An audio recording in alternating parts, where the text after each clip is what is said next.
Completed in 1906, the McFaddin-Ward House has more than 24 rooms spread over 3 floors.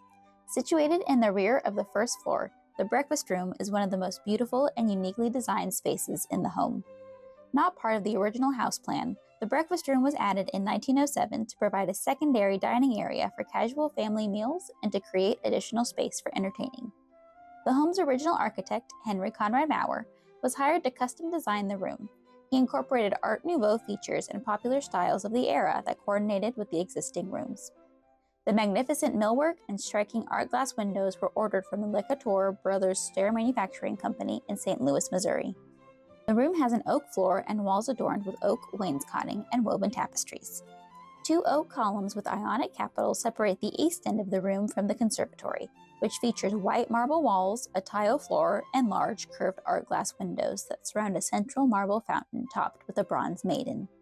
The ceilings of both rooms are canvas with a stenciled design in the breakfast room and painted rose motif in the conservatory.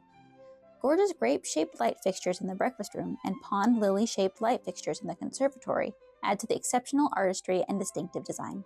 Schedule an admission-free tour of the historic McFaddin-Ward House Museum to see the remarkable features of the breakfast room in person.